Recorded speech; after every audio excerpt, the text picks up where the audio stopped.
नमः सिद्धेभ्यः।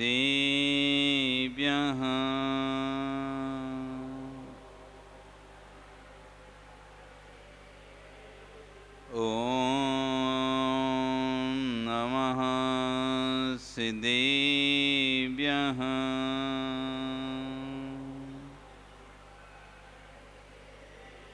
ॐ नमः सिद्धेभ्यः।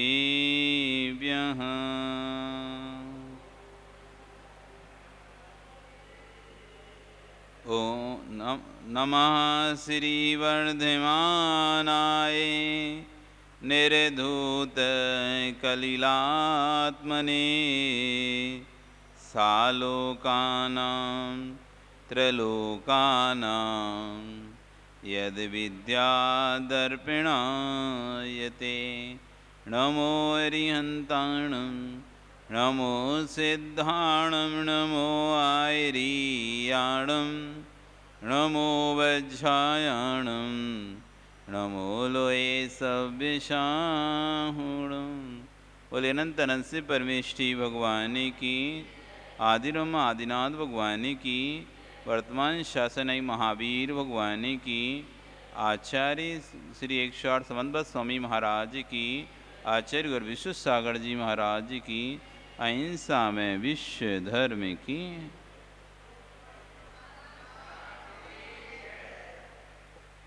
बंधु,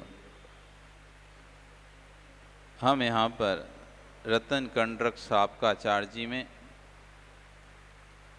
सम्यक दर्शन की चर्चा कर रहे हैं। सम्यक दर्शन में 25 दोष लगते हैं। सम्यक दर्शन के कितने दोष हैं? 25 दोष हैं। शंका नाम के 8 दोष, शंका, कांक्षा, विचिकित्सा, मूर्धता,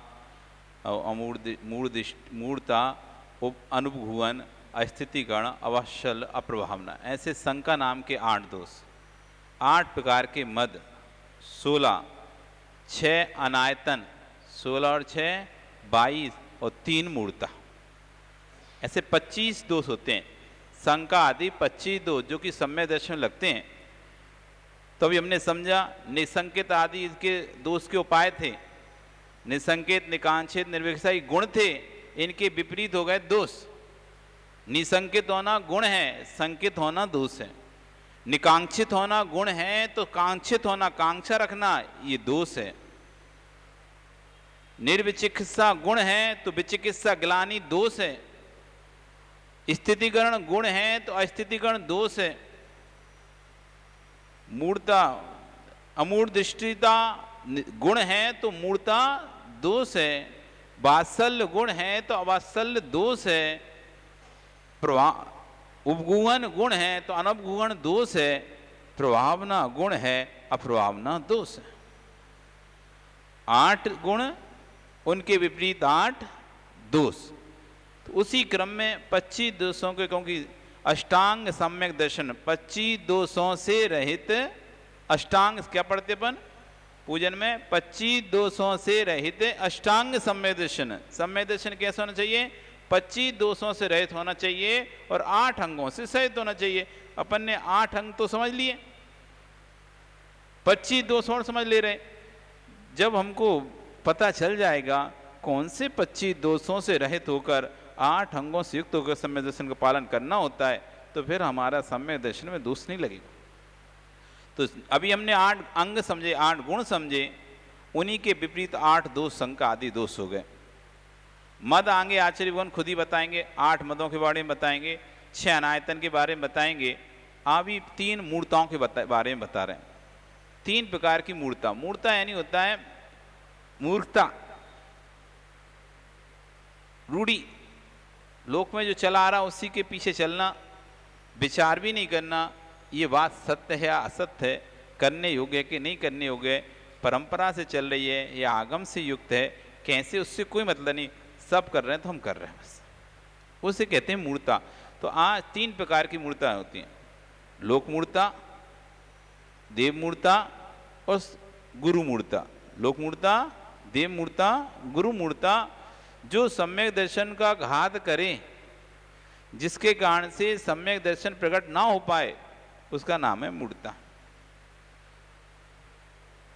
उसी की आज गाथा आचार्य गण सबसे पहले लोक मूढ़ता की चर्चा कर रहे हैं। आपका सागर स्नान मुच्यासिकतास्मनाम गिरिपातो अग्निपातस्य लोकम मूढ़म निगद्यते। जगत में अनेक दर्शन हैं, सबकी अपनी अपनी मान्यताएं, अनेक प्रकार की मान्यताएं। कोई गंगा में स्नान करने को कि गंगा में स्नान कर लेंगे तो हमें वैकुंठ मिल जाएगा, हमारे सारे पाप घट जाएंगे। हमने अभी तक जो पाप करे हैं, यदि हम गंगा स्नान कर लेंगे तो हमारा पाप कट जाएगा, कोई ऐसा मानता है। कोई कहता है 4 धाम की यात्रा कर लेंगे तो हमारे पाप कट जाएंगे। कोई कहता हम समुद्र में डुबकी लगा लेंगे तो हमारे पाप कट जाएंगे। कोई कहता हम संग शिखर की वंदना कर लेंगे तो सारे पाप हमारे कट जाएंगे। कोई बालू के ढेर लगाने को पुण्य मानता है कि भैया मनोकामना, बालू के ढेर लगाओ तो मनोकामना। कोई रेत का ढेर लगाने को मनोकामना पूरी मानता है। कोई पीपल का, कोई बरगद का, कोई इमली का, ना जाने कितने प्रकार के वृक्षों का, कोई तुलसी का, इसकी पूजा करने को भगवान मानता है। अनेक प्रकार से लोग में मूढ़ता है। तुलसी में पानी देते हैं, तुलसी में की पूजा करते हैं। कौन सा देव है तुलसी? कौन सा देव में आता है? एक इंद्रिय जीव का पर्याय, उसके एक इंद्रिय नाम कर्म का उदय, उसका तो वो तो एक इंद्रिय नाम कर्म के उदय का पाप भोग रहा है तुलसी। तो तुलसी के पौधे को तुम, अरे उसको पानी देना है, पानी चढ़ाएंगे। क्यों चढ़ाओगे पानी? चढ़ाना पड़ता है। क्यों चढ़ाना पड़ता है? चढ़ाना पड़ता है। सब लोग चढ़ाते हैं, अच्छा होता है, अच्छा होता है, चढ़ाते हैं, सबके घर में होते हैं। हमने भी अपने घर में एक आंगन में लगा के रखा है, रोज उसमें पानी डालते हैं। क्यों डालते हैं? बढ़ रहा है इस बढ़ाने के लिए? नहीं, वो डालना पड़ता है, डालना पड़ता है। लोक में सबको हमने देखा है डालते हुए, डाल रहे हैं। एक बरगद का पेड़ है, उस पे लोग आटी बांध रहे, मौली बांध रहे, उसको मौली बांध बांध के पूरा भर दिया। क्यों भैया? अरे इसमें देवता है। कौन सा देवता आ गया उसमें? वो तो एक इंद्रिय जीव है, एक इंद्रिय जीव है वो तो। पर सब बन रहे हैं तो हम भी, सब बांध रहे हैं हम भी। कोई चिंदी बांधता है, पेड़ में चिंदी बांध, हम मनोकामना पूरी हो जाती चिंदी बांधने से। कोई चप्पल बांधता है। हाँ, अभी देख क्या है, फतराऊ देव, पत्थर फेंको इस पेड़ पे, पत्थर मारो सब इच्छा पूरी होती है। चिंद्राऊ देव, घर के पुराने फटे कपड़ा जाके उससे बांध आओ, चिंद्राऊ देव। जूताऊ देव, जूता बांध के चले जाओ अपना, एक जूताऊ देव हो गए। आप देखो जगह जगह भिन्न भिन्न अलग अलग परंपराएं, और उसमें वो अपना वो मानते कि इससे धर्म है, उसमें धर्म है। पत्थर फेंककर मारने में धर्म मानते हैं। इस जगह पे अगर पत्थर फेंकेंगे तो अपना काम बन जाएगा। वो पत्थर कौन सा देव है? फतराऊ देव है। वहां पत्थर के ढेर लग गए फेंक फेंक के, उल्टे साथियां बना बना के दीवारें खराब कर दी तुमने। क्या है ये लोक मूढ़ता। लोक मूढ़ता ये कह रहे हैं आपका सागर स्नान है। आपका नहीं नदी में, सागर यानी समुद्र में स्नान करने से, कोई नदी में स्नान करने से, कोई समुद्र में स्नान करने से मानता है कि मेरे पाप का क्षय हो जाएगा। सिक्तास, सिक्तास मनाम, बालू और असमनाम यानी पत्थरों का ढेर लगाने से। जगह जगह मानता है कोई बालू का ढेर लगा लो या पत्थर ढेर लगा लो, इच्छा पूरी हो जाएगी, मनोकामना पूरी हो जाएगी, इस तरह से। तो कोई नदी में समुद्र में स्नान करने से कि कहीं भी पाप करके आओ, नदी में जाके डुबकी लगा लो, हो गए, स्नान कर लो, हो गया, सारे पाप धुल गए। गिरिपात तो अग्निपात से, कोई पर्वत से गिरने, अमुक पर्वत से गिरोगे तो वैकुंठ मिल जाएगा, अमुक पर्वत से गिरेंगे तो वैकुंठ को प्राप्त हो जाएंगे, अमुक अग्नि में कूदेंगे तो वैकुंठ को प्राप्त हो जाएंगे। इस तरह से लोक में अनेक प्रकार की मूर्तियां चलती हैं। गिरिपातो अग्निपातस्य लोकम मूढ़म निगत्यते, उसे लोक मूढ़ता कहा जाता। अब इसी पर कह रहे हैं जिसने जीवादि पदार्थ देखे जाते हैं उसे कहते हैं लोक। लोक किसे कहते हैं? जिसमें जीव अजीव धर्म अधर्म आकाश काल, ये जीव पुद्गल धर्म अधर्म आकाश काल, ये छह द्रव्य जहाँ पर होते हैं, लुक्यंते दृश्यंते इति लोका, जिसमें देखे जाते हैं, छह द्रव्य जहाँ पर देखे जाते हैं उसे क्या कहते हैं? लोक कहते हैं। जीव पुद्गल धर्म अधर्म आकाश काल जो जहां पर देखे जाते हैं वो लोक है, उसे लोक कहते हैं। उस लोक में रहने वाले जीवों को भी लोक कहते हैं। एक तो छह द्रव्य जहां पाए जाते हैं उसे लोक कहते हैं, और उस लोक में रहने वाले जीव भी क्या कहलाते हैं? लोक कहलाते हैं। उन लोकों की क्रिया को देखकर, यानी उन जीवों की क्रिया को देखकर उनके अनुसार यदवा तदवा प्रवृत्ति करना, बिना विचारे सब जा रहे हैं तो हम भी कर रहे हैं। सब ने कहा जाओ भैया वहां पर सिर टेक्यो, हमारी तो इच्छा पूरी हो गई थी, तुम्हारी भी हो जाएगी। तो बस वहां भीड़ लग गई, सिर टेकने की भीड़ लग गई। कई निकलते हैं ना, कई पर्व आते हैं जिसमें आपको ब्रह्मपुत्र नदी में स्नान करना है, तो वे तो कर ही रहे हैं, वे मूड लें, आप लोग भी पहुंच जाते उसी में। चलो अपन भी चलते हैं, अरे इतने लोग कर रहे हैं तो अपन भी करके देख ले रहे, क्या जाता है, काम हो जाए तो अच्छी बात है। तो आप भी उसी में पहुंच जाएंगे। तो ये कह रहे हैं कि लोगों की क्रियाओं को देखकर जहां पर भीड़ दौड़ रही है उस भीड़ में आप भी शामिल हो जाते हो, और यदवा तदवा प्रवृत्ति चल रही है, लोक मूर्ता चल रही है। वे कौए को भोजन करा रहे हैं, क्यों? तो पिताजी प्यास से भूखे बैठे हैं, जब जिंदे थे तो खाना नहीं खिला रहे थे, जब जिंदा था जीव तो उसको लिए खाने के लिए तरस रहा था, सूखी रोटी रख देते थे, एक सब्जी रख देते थे। अब मर गया, परेशान हो रहे हैं।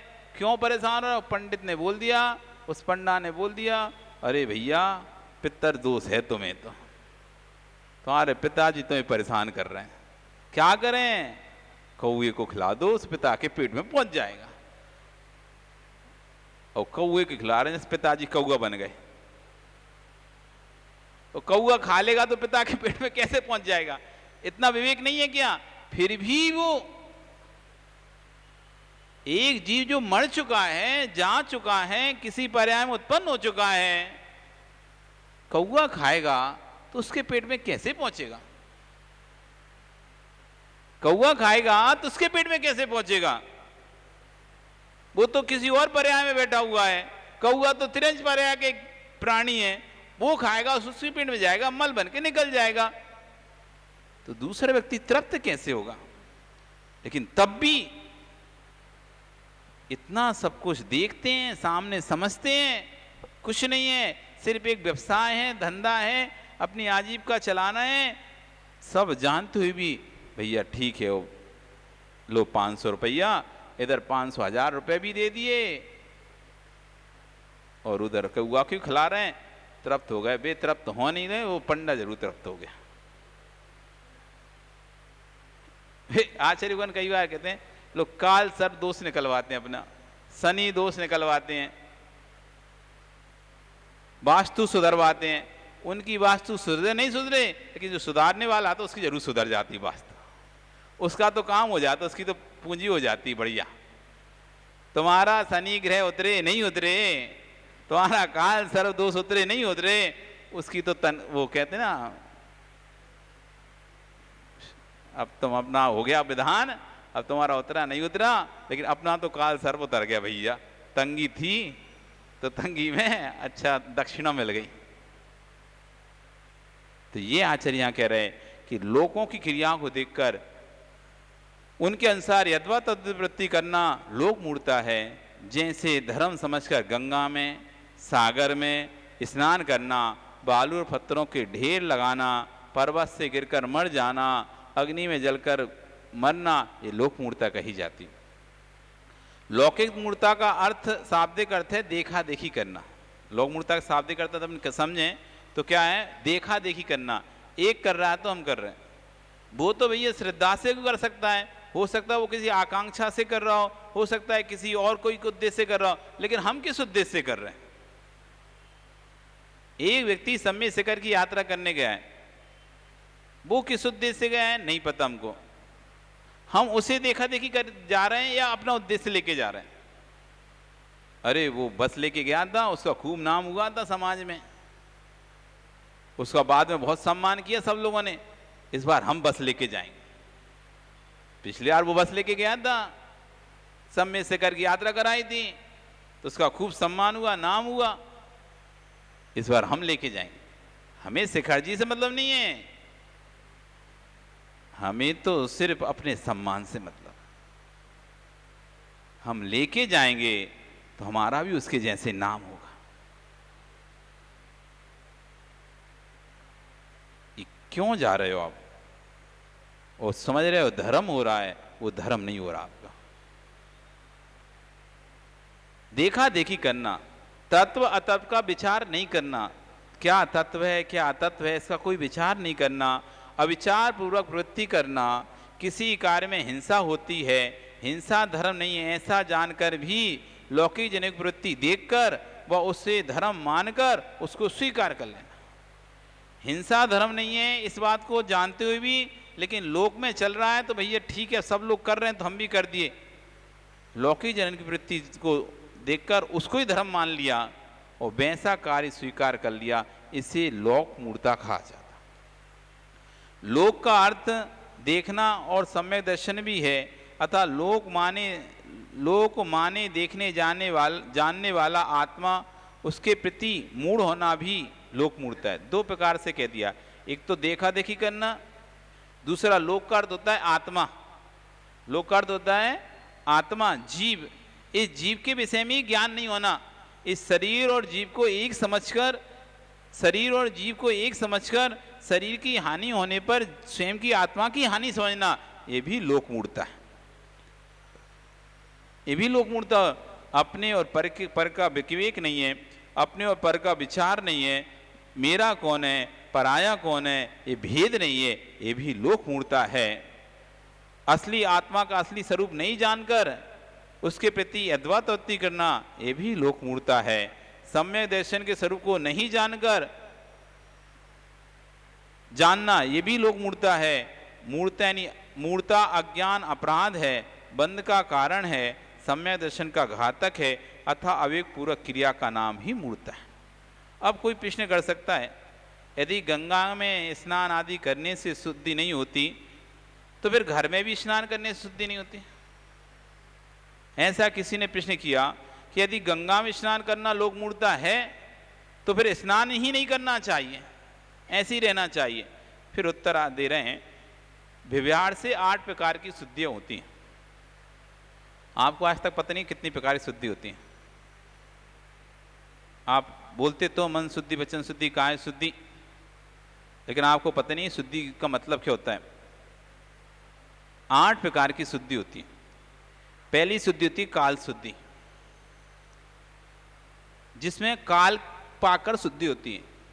सूतक पातक, बहुत से लोग कहते हैं अरे सूतक पातक क्या मानना, अरे सूतक पातक मानना जरूरी होता है, क्योंकि काल शुद्धि का विषय एक निश्चित काल तक जीवों के परिणाम में संक्लेशता और विशुद्धि संक्लेशता रहती है।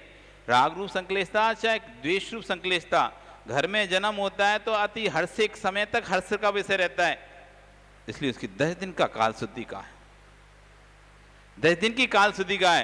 पूरा परिवार जो कुटुंब है 10 दिन तक धार्मिक क्रियाओं से दूर रहकर शुद्धि करे अपनी, इसलिए 10 दिन की काल शुद्धि। कोई मृतक हो जाता है, मर जाता है घर में, तो संक्लेशता बनी रहती है, तो कहते हैं कितनी 12 दिन की आपकी काल शुद्धि है। 12 दिन बाद 13वें दिन आपकी शुद्धि हो जाएगी। ये 12 दिन की काल शुद्धि रखना पड़ेगा। कोई प्रसूति महिला है तो 45 दिन की, 45 दिन बाद अब ये धार्मिक अनुष्ठान में धार्मिक कार्यों के लिए शुद्ध हो जाती है। स्नान तो रोज कर रही थी, लेकिन अब 45 दिन बाद जो स्नान हुआ अब ये शुद्धि हो गई, ये काल शुद्धि है। इस समय के पहले भी कर सब कुछ है, सही है, लेकिन फिर भी इतने समय के बाद ही शुद्ध माना जाएगा। 45 दिन से पहले वो सब एक शुद्ध हो जाए, अच्छा रहता है, कुछ नहीं उसे परेशानी होती है, लेकिन फिर भी समय पीरियड पूरा इतना लेना पड़ेगा आपको। इतने समय के पीरियड के बाद आपकी काल शुद्धि मानी जाए।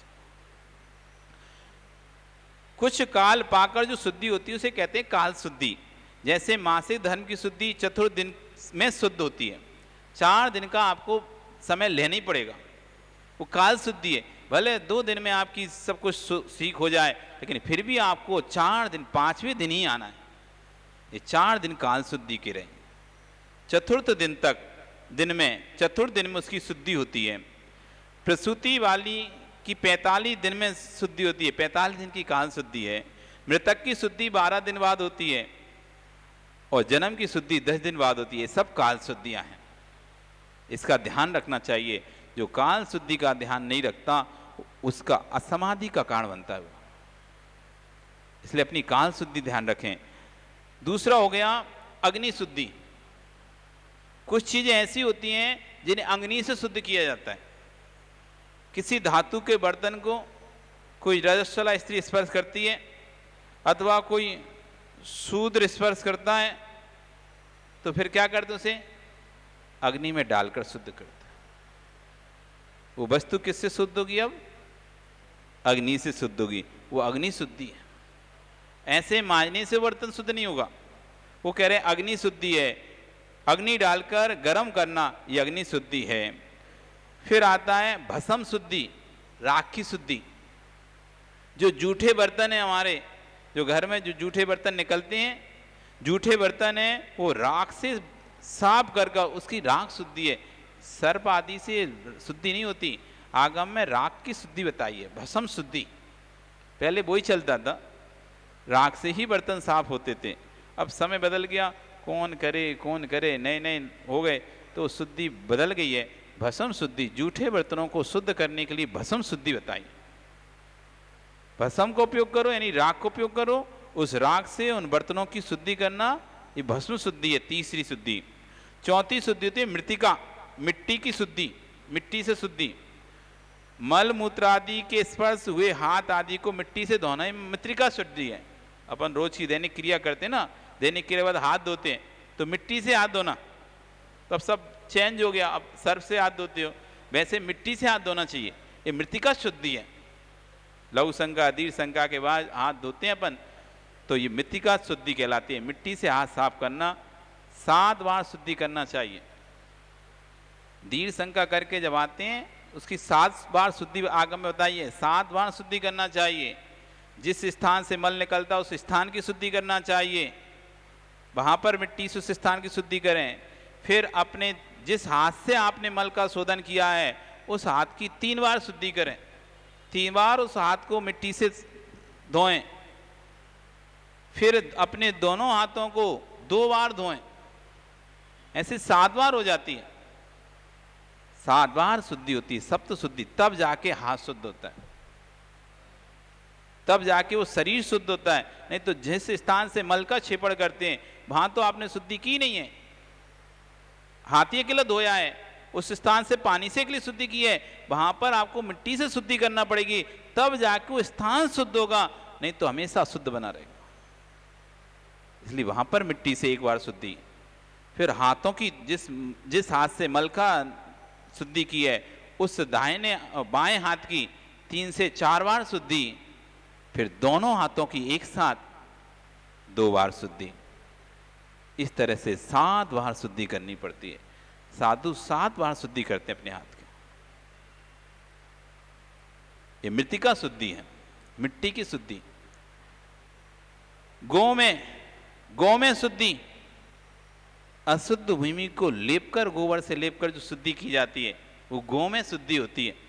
पहले कच्चे घरों में या जिस स्थान पर रजस्वला स्त्री रहती थी तो उस स्थान की शुद्धि गोबर लीप कर करते थे, तो गौ में शुद्धि होती थी। गाय के गोबर से शुद्धि, गौ में देखी नहीं देखी गाय का गोबर लीपते किसी को, तो गाय के गोबर को लीप कर शुद्धि करना ये गौ में शुद्धि होती है। जिस घर में कोई मर जाता था ना, उस घर की भी शुद्धि जब करते थे ना उस समय, तो कैसे करते थे, पूरे घर को धो के साफ करके, और कच्चा घर रहता था तो गोबर पूरा लेप देते थे, पूरा गोबर लीप कर उसको पूरा दोबारा से नया जैसा नीचे का फर्श बना देते थे। ये गोमय शुद्धि हो गई। फिर होती थी जल शुद्धि। जल शुद्धि होती है अशुद्ध व्यक्ति के स्पर्श हो जाने पर, शरीर का स्पर्श, कोई शूद्र आपको छी गया, कोई शूद्र प्रकृति का व्यक्ति से आप टच हो गए, जिनसे छीने पर आपको क्या होता है, स्नान करना पड़ता है। तो ऐसे शूद्र प्रकृति के व्यक्तियों ने आपको छू लिया, मल मूत्र पर आपका हाथ लग गया, पैर पड़ गया, नाली आदि में आपका पैर आदि चला गया, वस्त्र आदि पर कोई मल लग गया, तो ये सब धोने से शुद्ध हो जाते हैं, जल से धोने से शुद्ध हो जाते हैं। तो आप स्नान करते हो, आके स्नान करते हो, कोई अरे ये जमादार से छिल गए, अरे ये नाई से छिल गए, अरे इस व्यक्ति से छिल गए, ऐसे करके छिल जाते हैं। तो फिर कैसे करते हो, स्नान करके कपड़ों को धोकर ये शुद्धि हो जाए, इसे कहते हैं जल शुद्धि। फिर होती है वायु शुद्धि। काष्ठ पाषाण आदि की वस्तुएं वायु से शुद्ध होती हैं, जैसे मुनिराज का कमंडल, इनकी वायु शुद्धि होती है। ये सर्प से कमंडल को नहीं धोते, लघु शंका दीर्घ शंका के स्थान पर लेके जाते हैं, फिर उसको बाद में खाली करके ये धूप में सुखाते हैं। ये शरीर स्नान नहीं करते, स्नान नहीं करते, ये वायु शुद्धि करते हैं, क्योंकि स्नान का त्याग है। तो फिर किससे शुद्धि करेंगे, वायु शुद्धि। ये वायु शुद्धि है। कुछ पाषाण आदि कुछ वस्तु वायु शुद्धि, वायु शुद्धि है।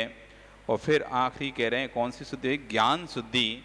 जिस किसी वस्तु में अज्ञान व असुद्धता का संकल्प हुआ था, उस असुद्धता का संकल्प निकल जाना, ये ज्ञान शुद्धि। किसी विषय में आप भ्रमित थे, किसी विषय में आप भ्रमित थे, आपको विवेक नहीं था, मर्यादा आदि का विवेक नहीं था, कौन सी चीज़ की कितनी दिन की मर्यादा रहती है। एक बार आपने नमक पीस लिया और चल रहा है 10-10 दिन तक, 15-15 दिन तक, चाहे साधु आए महात्मा आए, तुमने उसी में डाल दिया। तो फिर आपको पता होना चाहिए 48 नमक को यदि गर्म कर लेंगे तो 6 घंटे की मर्यादा, और उसके बाद उसकी मर्यादा खत्म। ऐसा नहीं कि पीस के रख लिया और 3 दिन तक चला रहे हो, 4 दिन तक चला रहे हो। जितनी पानी की मर्यादा उतनी नमक की मर्यादा, क्योंकि नमक बना किससे, नमक बना किससे, पानी से बना है। तो जितनी पानी की और नमक पिघल कर आप रख दो तो नमक पिघल के क्या हो जाता है, पानी बन जाता है। जैसे ही उसको सीड लगेगी, हवा लगती है, तो क्या हो जाता है, पानी पानी हो जाएगा पूरा नमक। इसलिए नमक की जो मर्यादा है, पीसने के बाद जितनी पानी की मर्यादा, तुरंत पीसा है तो 48 मिनट के अंदर अंदर। यदि आपने उसको गर्म कर लिया तवे पर अथवा मसाला आदि मिला दिया उसमें, तो 6 घंटे की मर्यादा, 6 घंटे तक आप उसको उपयोग कर सकते हैं। तो इस शुद्धियां, तो ये अज्ञान शुद्धि, जो हमारे अंदर अज्ञान था कि हमको पता ही नहीं था किस चीज़ की मर्यादा है, कौन से काल, 3 काल होते हैं, 3 ऋतु होती हैं, ग्रीष्म ऋतु, शीत ऋतु, वर्षा ऋतु। वर्षा ऋतु में मर्यादा कम हो जाती है, ग्रीष्म ऋतु में मर्यादा थोड़ी सी बढ़ जाती है, और शीत ऋतु में और अधिक मर्यादा जाती है। वर्षा ऋतु में 3 दिन की मर्यादा रहती है, मसालों की, आटों की, 3 दिन बाद वो अक्ष हो जाता है। वही मर्यादा ग्रीष्म ऋतु में 5 दिन की हो जाती है। मसाले की, आटे की मर्यादा कितने दिन की हो जाती है, 5 दिन की हो जाती है। और वही मर्यादा शीत ऋतु में 7 दिन की हो जाती है। ये बोध होना चाहिए कितने दिन की मर्यादा। तो ये जो हमारी अज्ञानता, उसका नाश कौन से होता है, ज्ञान शुद्धि से। ज्ञान होने से जो हमारा ज्ञान है उसका नाश हो जाता है। ये 8 प्रकार की लौकिक शुद्धि मन को गिलानी मिटाने का कारण है। इन 8 प्रकार की शुद्धि नहीं करें तो गिलानी भाव बना रहेगा मन में। हाथ नहीं दोगे जंगल के तो क्या होगा, गिलानी बना रहेगा। कैसे करोगे आप कुछ भी कार्य, कैसे भोजन कर पाओगे, वो जरूरी है। स्नान नहीं करोगे तो गिलानी भाव बना रहेगा, उसने छू लिया, अब हमारा स्नान नहीं, कैसे करेंगे। तो व्यवहारिकता में गिलानी मिटाने के कारण 8 प्रकार की शुद्धि। व्यवहारिक उज्ज्वलता का भी कारण है, उच्च कुल की क्रिया को प्रकट करने वाली 8 शुद्धि। नहीं तो कैसे दलिद्री है, देखो नहाते ही नहीं है तो। पर यहाँ पर हमारी शुद्धि किस लिए, लोग व्यवहार के लिए शुद्धि है, ना कि कोई पुण्य कमाने के लिए शुद्धि है। हम ये नहीं मानते कि ऐसी शुद्धि करने से हम कभी मोक्ष चले जाएंगे। इन शुद्धि के करने से मोक्ष नहीं जाओगे। ये शुद्धि तो लोक व्यवहार की शुद्धता के लिए है। ये शुद्धि तो लोक व्यवहार में आत्मग्लानि मिटाने के लिए, नहीं तो 24 घंटे ग्लानि से भरे रहोगे आप। अतः लौकिक शुद्धि के लिए स्नान करना लोक मूर्ता नहीं है। लेकिन यदि आप स्नान इसलिए कर रहे हो कि हमारे कर्म क्षय हो जाएंगे सारे, गंगा में स्नान करना इसलिए स्नान कर रहे हो, वही शुद्धि कर रहे हैं, हम शरीर की शुद्धि कर रहे हैं, तो लोक मूर्ता नहीं है। लेकिन यदि तुम कहीं स्नान करके इस उद्देश्य से किसी कुंड में जाकर डुबकी इसलिए लगा रहे हो कि यहाँ मान्यता है कि इस कुंड में डुबकी लगाने से कर्म क्षय हो जाते हैं, तो वो कुंड लोक मूर्ता में चला गया। और तुम स्नान करने के उद्देश्य से उस कुंड में डुबकी लगा रहे हो, तो स्नान ही रहेगा, वो लोक मूर्ता में नहीं आएगा। तो स्नान का भी बता रहे कि स्नान किस उद्देश्य से हो रहा है।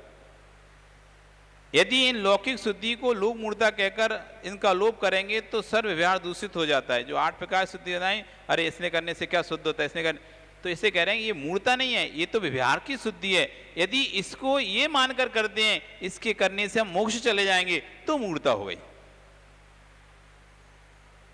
यद्यपि स्नान आदि से शरीर सर्वथा शुद्ध नहीं होता, फिर भी व्यवहार से शुद्धि की परम आवश्यकता है।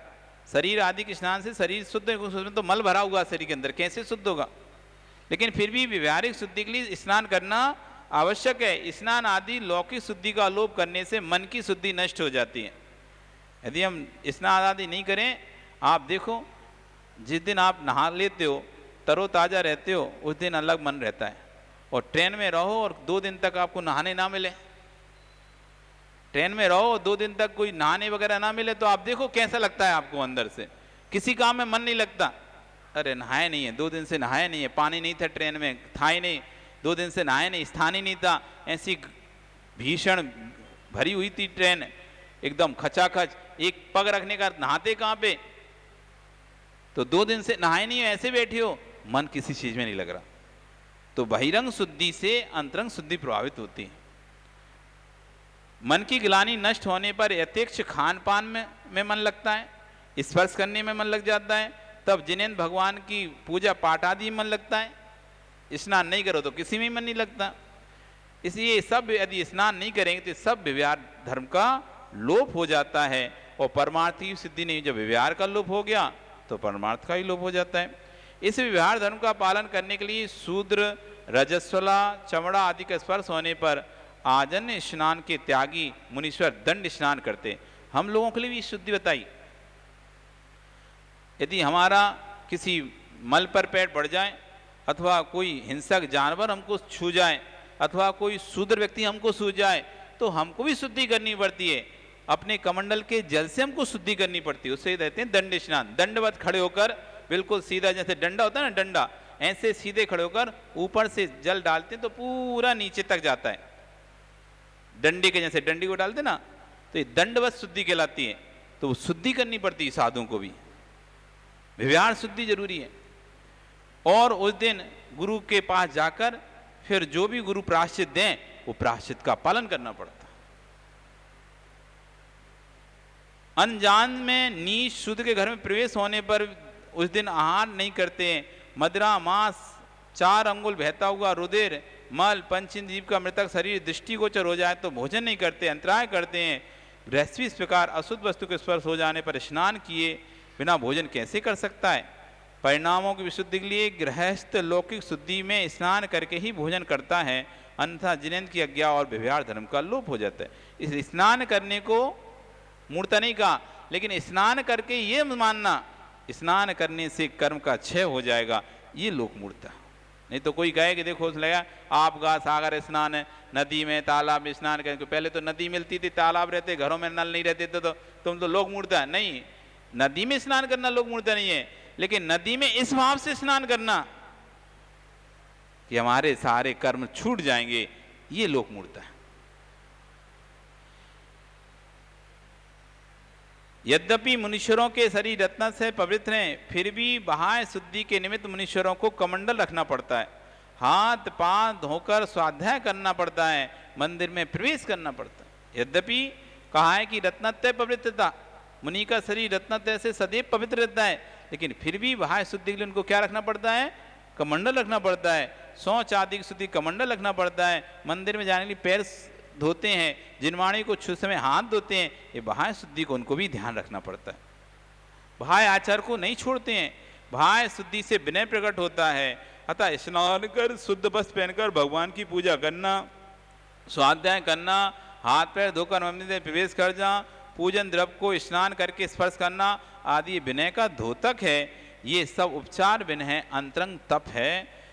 8 प्रकार की शुद्धि अनादिकाल से आ रही है। इसका लोप करने से महान पाप का बंध होता है।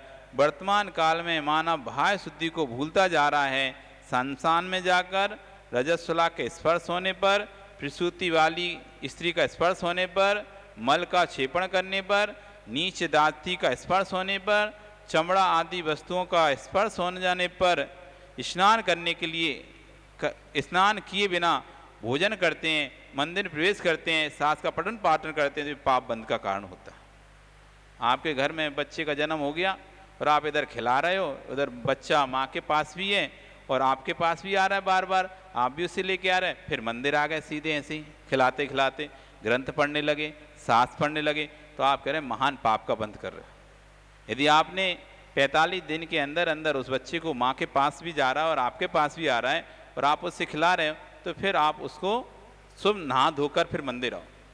रजस्वला स्त्री के पास उसका बच्चा है, वो अपने बच्चे को दूध पिला रही है, फिर वो दूध पिला के तुमको देती है, तुम खिलाते हो और खिलाकर फिर सीधे मंदिर आ जाते हो उसको, और फिर मंदिर में आके सास ग्रंथ पढ़ने लगते हो, प्रवेश करते हो, तो पाप का बंध होगा। यदि आपने छुआ है, डायरेक्ट नहीं इनडायरेक्ट छुआ है, उसने अपने बच्चे को खिलाया, वो तो अपने बच्चे को खिलाएगी, दूध पिलाएगी, और फिर उसने दूध पिला के छोड़ा और आप उसको खिलाने के लिए हाथ में उठा लिए, गोदी में बिठा लिए, खेल रहे हैं उसके साथ, और उसके बाद सीधे आप आकर मंदिर में ग्रंथ उठा लिए, ग्रंथ पढ़ने लगे, तो इससे पाप का बंध होगा। उस स्थान पर बैठ गए, उसी सोफे पे आप बैठे हैं, उसी सोफे पे वो बैठे हैं, दोनों एक साथ बैठे हुए हैं, फिर उसी सोफे से आप उठकर सीधा मंदिर में आकर ग्रंथों को पढ़ने लगे, तो पाप का बंध होगा। आपको शुद्धि का ध्यान रखना चाहिए, जो क्योंकि शुद्धि एक अंतरंग तप है। विनय नाम का शुद्धि विनय को प्रकट करती है, और विनय नाम का एक अंतरंग तप है। इसलिए घर में यदि जब मासिक धर्म से कोई होता है तो उनको बोलो कि भी ऐसे स्थान बैठो जिस स्थान को धोकर हम शुद्ध कर सकें। ऐसे सोपों पर एक साथ मत बैठो जिन सोपों को आप धो नहीं सकते हो। ऐसे गद्दों पर एक साथ मत बैठो जिन गद्दों को आप धो नहीं सकते हो।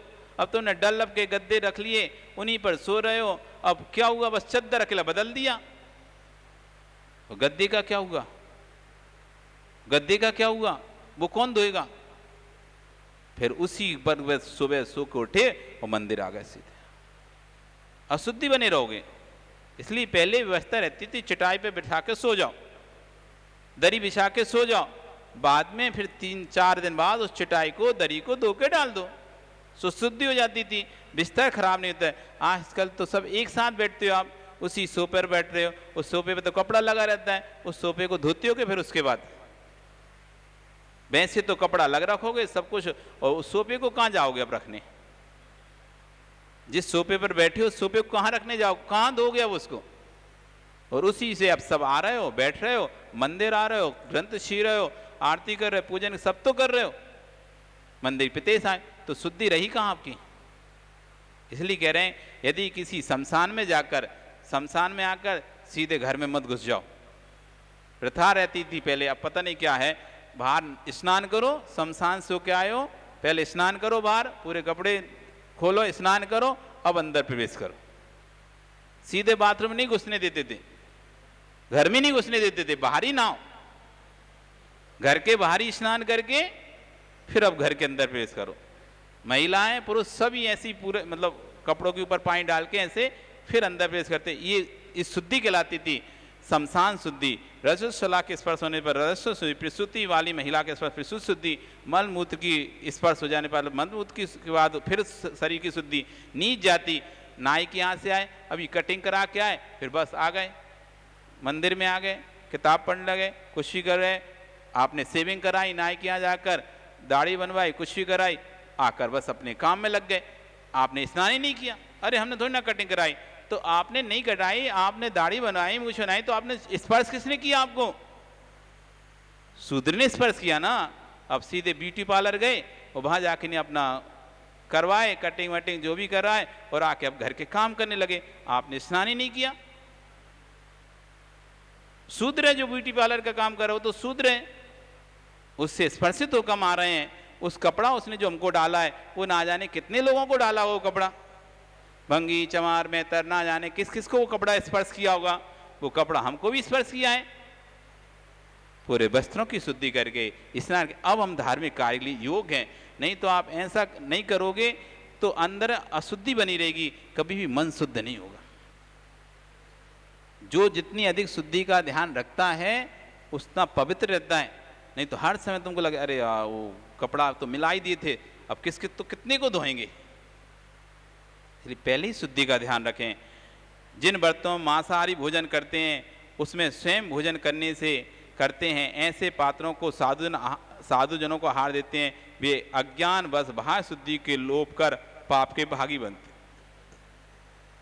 अतः जिन्हें देह द्वारा कथित बाह्य शुद्धि की लोक मूर्ता कहकर ये आत्महितकारी लोग हितकारी नहीं हैं, ऐसा समझकर कभी लोप नहीं करना चाहिए।